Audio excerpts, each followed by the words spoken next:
नमस्कार दोस्तों, ये वीडियो होने वाला है पूरा का पूरा जो है वो स्लैब कास्टिंग पे। आखिरकार जो स्लैब कास्टिंग होता है, छत का ढलाई होता है, उससे पहले क्या कुछ चेकलिस्ट हमें देखना होता है, चेक करना होता है।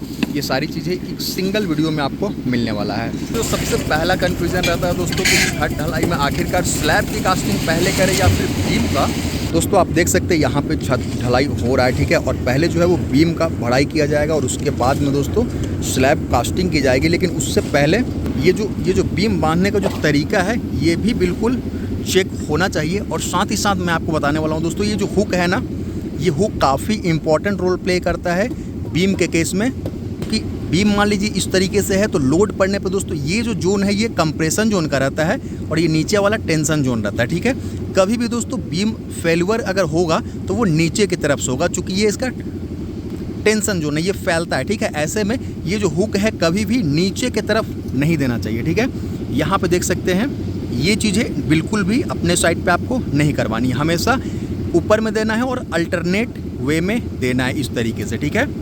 अगर भूल से दोस्तों एक्सेप्शन एक आध को छोड़ दिया जाए तो ये सारा का सारा जो हुक है वो अल्टरनेट वे में ऊपर के साइड ही इस तरीके से होना चाहिए। दोस्तों ढलाई से पहले आपको ये भी चेक करना होता है कि इस तरीके से प्रॉपर जो है वो कवर ब्लॉक दिया गया है कि नहीं। आप देख सकते हैं छत के केस में दोस्तों 20 mm का कवर आपको देना है, ताकि जो शटरिंग है और जो ये सरिया है दोस्तों इसके बीच में गैप को मेंटेन किया जा सके, ताकि यहाँ पे कंक्रीट बिल्कुल नीचे तक भर जाए और हमारे सरिया को प्रोटेक्शन दे। क्योंकि दोस्तों सरिया अगर हवा में एक्सपोज रहेगा तो इसके जंग लगने का चांसेस बहुत ज़्यादा होते हैं। दोस्तों आप देख सकते हैं कि ये जो कॉलम है, कॉलम आज न कल दोस्तों लैपिंग के लिए छोड़ा गया है। तो इस वाले कॉलम में जितने भी कॉलम है यहाँ पे, ठीक है, आप देख सकते हैं यहाँ पे ये मास्टर रिंग दिया जाता है, ठीक है। ये वाला जो रिंग है इसको मास्टर रिंग कहते हैं और ये हेल्प करता है ताकि जब ढलाई होगी दोस्तों वाइब्रेटर वगैरह चलेगा तो ये अपने जगह पे टिका रहे। वरना क्या होता है दोस्तों, ये अपने जगह से अगर अंदर चला गया, बाहर आ गया, आउट हो गया तो फिर लैपिंग जब देंगे दोस्तों तो ये चीज़ें जो है वो जॉगल मारना पड़ता है, जिससे इसका स्ट्रेंथ कम होता है और हमारा जो कॉलम है जिसको कि वर्टिकली लोड ट्रांसफ़र करने के लिए बनाया जाता है वो सही तरीके से काम नहीं कर पाता है। इसलिए मास्टरिंग ज़रूर से आपको दिलवाना है।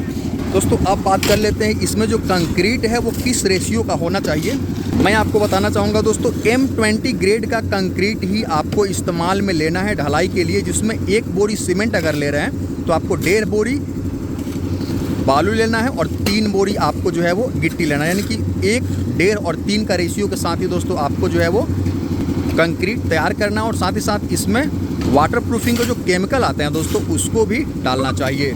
साथ ही साथ ढलाई से पहले एक चीज़ आपको और चेक करना है कि एज पर ड्राइंग दोस्तों यहाँ पे जो टॉप एक्स्ट्रा बार है, कहीं पे बॉटम एक्स्ट्रा बार होते हैं, वो सारी चीज़ें आपको चेक करनी है। आप देख सकते हैं यहाँ पे इस वाले में 4 सरिया दिया गया है, लेकिन ऊपर में देखेंगे तो यहाँ पे एक एक्स्ट्रा सरिया दिया गया है दोस्तों। इसी को ये ऊपर में इसलिए टॉप एक्स्ट्रा बार है, अगर बीच में दोस्तों क्या होता है कि नीचे में दिया जाता है उसको बॉटम एक्स्ट्रा बार कहा जाता है।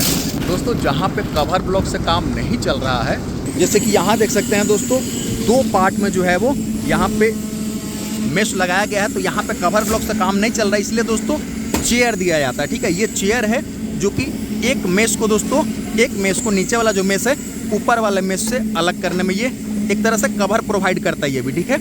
लेकिन जहाँ भी डुअल मेश का काम होता है दोस्तों इस तरीके से आपको चेयर दिलवाना है। आपको जहाँ भी ढलाई हो रहा है इस तरीके से निडल वाइब्रेटर का इस्तेमाल करना है, खास तौर पे बीम में, क्योंकि बीम का जो डेप्थ होता है दोस्तों वो स्लैब से बहुत ज़्यादा होता है। ऐसे में जो है वो ये वाइब्रेटर क्या करता है कि जो एयर गैप है कंक्रीट के बीच में उनको हटाता है। इससे हमारा कंक्रीट काफ़ी डेंस और बढ़िया तरीके से ढलाई होती है। खास तौर पर दोस्तों इस तरीके से जहाँ पे जंक्शन होते हैं वहाँ पे अगर कंक्रीटिंग होता है वहाँ पे बहुत सही तरीके से नीडल वाइब्रेटर का आपको इस्तेमाल करवाना होता है। दोस्तों एक चीज़ का और ध्यान देना होता है कि ये जितने भी कंसील्ड पाइपिंग आप करवाए हैं, ठीक है, इलेक्ट्रिकल के लिए जो पाइप डाला गया दोस्तों वो सारे पाइप्स को ढलाई होने से पहले कुछ इस तरीके से आपको मैं बता दूं दोस्तों, ये जो है वो जहाँ भी ज्वाइंट है इस तरीके से आप टेप लगा देंगे, ठीक है, ताकि जो कंक्रीट है या फिर सीमेंट स्लरी है वो इस पाइप को ब्लॉक नहीं कर पाए। अगर एक बार दोस्तों ब्लॉक हो जाता है पाइप, फिर दोस्तों आपको ढलाई जैसे ही शटरिंग हटेगा आपको तोड़ फोड़ कटिंग वगैरह करना पड़ेगी। इसलिए प्रॉपर तरीके से दोस्तों टेपिंग कर ले। और साथ ही साथ जो भी दोस्तों फैन बॉक्स दे रहे हैं या फिर दोस्तों इस तरीके से सर्कुलर दे रहे हैं या फिर लाइट बॉक्स दे रहे हैं, उसके नीचे में इस तरीके से पूरा बालू भर दे या फिर जो भी होल बाकी है दोस्तों उसको अच्छे तरीके से ब्लॉक कर दे ताकि कंक्रीट अंदर ना जा सके। जो इलेक्ट्रिकल कंसील्ड पाइपिंग है, अगर इसके साइज़ के बारे में जानना चाहते हैं तो जनरली जो है वो 25 mm का लोग लगाते हैं, लेकिन ख़ास तौर पे ढलाई वाला जो पाइप होता है उसको आपको कम से कम दोस्तों जो है वो 2 mm थिकनेस का लेना चाहिए। ठीक है, थिकनेस और साइज़ में अंतर है, समझिए। ये पूरा का पूरा जो डाया है वो 25 mm का है, लेकिन दोस्तों outer dia minus inner dia करेंगे। ये जो वॉल थिकनेस है एक्चुअल में पाइप की मोटाई है वो 2 mm का रखिए, ताकि इस पर जब कंक्रीट का लोड आए तो ये पिचके ना और साथ ही साथ ये ब्लॉक ना हो। दोस्तों एक चीज़ का आपको और ध्यान देना होगा कि अगर इस तरीके से बीम अगर भरवा चुके हैं दोस्तों और समय के साथ क्या होता है कि इसमें डिहाइड्रेशन प्रोसेस जो है वो चालू हो जाता है, तो ऐसे में दोस्तों जब स्लैब कास्टिंग करवाएं तो उस समय आपको क्या करना होता है कि इस पे जो है वो शटरिंग पे पानी जो है वो छिड़काव कर सकते हैं और साथ ही साथ जो पहले से कंक्रीटिंग किया हुआ है उस पर आप दोस्तों सीमेंट का होल लगा सकते हैं ताकि स्लैब और बीम का जो पकड़ है वो काफ़ी सही हो पाए। तो फिर मिलते हैं दोस्तों, इजाज़त दीजिए, नमस्कार, धन्यवाद।